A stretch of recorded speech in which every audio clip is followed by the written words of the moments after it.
Hi friends, मी श्वेता. तांदूळाची स्वादिष्ट अशी खीर बघण्यासाठी व्हिडिओ शेवटपर्यंत नक्की बघा. त्यासाठी मी अर्धी वाटी तांदूळ घेतलेले आहे. 4 ते 5 पाण्याने स्वच्छ धुवून त्याच्यानंतर 1 तासभर मी भिजत ठेवले होते. तांदूळ तुम्ही कुठलेही घेऊ शकता.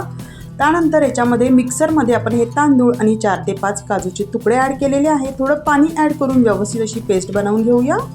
अर्धा लिटर दूध मी उकळायला ठेवलेलं आहे. कढईमध्ये व्यवस्थित उकळी आल्यानंतर आपल्याला मिक्सरमध्ये जे आपण पेस्ट बनवली ती ॲड करूया.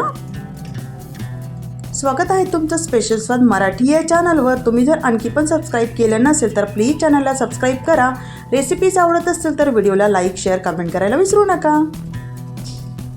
त्यानंतर खीर थोडी दाटसर आल्यानंतर याच्यामध्ये आपण 1.5 वाटी साखर ॲड केलेली आहे. अगदी छोटी वाटी होती, तुम्ही बघितलं असेल व्हिडिओमध्ये. त्यानंतर ड्रायफ्रूट्स ॲड करूया. खीर मस्त अशी 4 ते 5 मिनिट आपण व्यवस्थित शिजवून घेऊया मीडियम फ्लेमला. बघा, तुम्ही बघू शकता मस्त अशी दाटसर आपली खीर बनत आहे.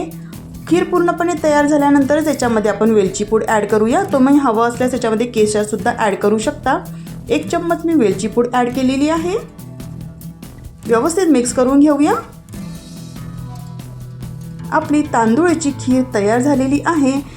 तुम्हाला जर रेसिपी आवडली असेल तर व्हिडिओला लाईक शेअर कमेंट करायला विसरू नका. पुन्हा भेटूया नवीन रेसिपीसोबत. तोपर्यंत बाय बाय.